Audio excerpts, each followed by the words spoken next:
Well, in the last hour, President Trump, it's reported in the Wall Street Journal, has ordered but not yet approved plans to attack Iran. So that means the steps are in place. The US is one step closer getting towards being directly involved in this war. But Donald Trump, with these threats, now wants to see Iran pull back and make commitments on its nuclear program.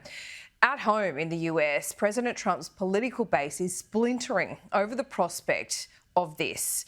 Now, you have the White House trying to quell the backlash, and this is a good example of that split amongst conservatives. Ted Cruz and Tucker Carlson. How many people live in Iran, by the way?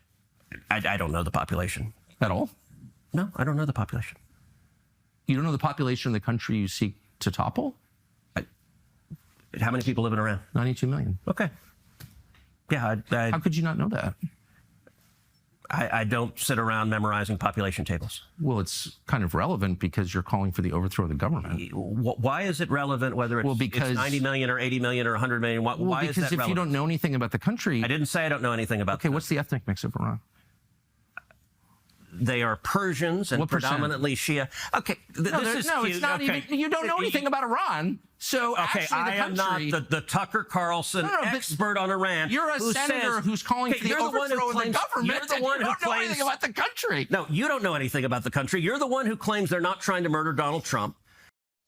Well, joining me live now is former Australian ambassador to Israel, Senator Dave Sharma. Dave, great to see you. I don't want to ask you to comment directly on American politics, of course, but this does show the split in America, doesn't it, about what Donald Trump should and shouldn't do, according to his base. I mean, he came into office for a second time, promising really to remove America from these overseas wars, wanting to end these wars. Now he's on the brink of entering another one.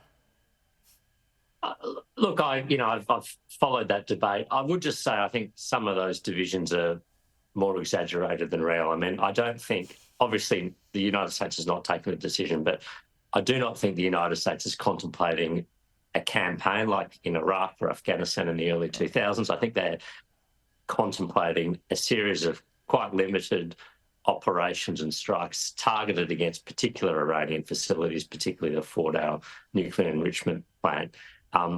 In a way that I don't think would entangle the United States in another conflict. Now, I don't know what they have in mind. I don't know what the options are they're contemplating, but everything I've seen seems to suggest that it would be a very limited operation. Yeah, I agree with you on that, Dave. But what I think we see among the MAGA crew and now the divisions among the Conservatives is they see parallels to what happened in Iraq, weapons of mass destruction. That has been described again when it comes to Iran's nuclear program.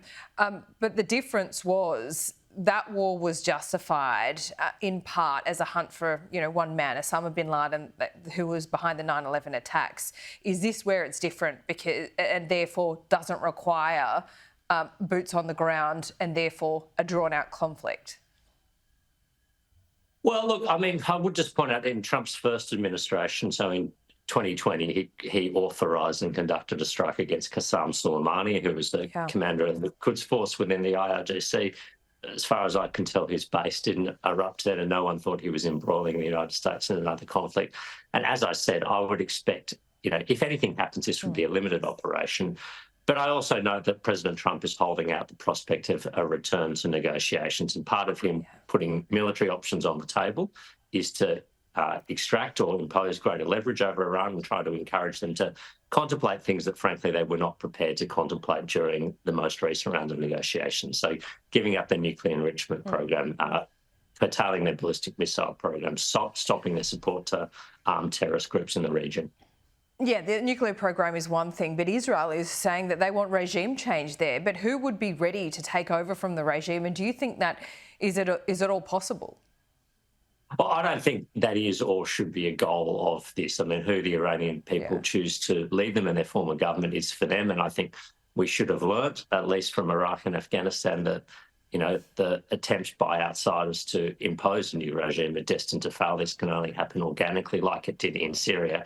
Now, what would take the place, though, I really don't know, and I've seen, I think there's a lot of nervousness amongst the Iranian people that, what might take the place might well be a more extreme or a more hardline version of the Islamic Republic that exists right now. And I understand those concerns. And I think that's why we shouldn't attempt to influence that at all. I mean, what we should be looking after through negotiations or otherwise is our legitimate security concerns about Iran's nuclear program.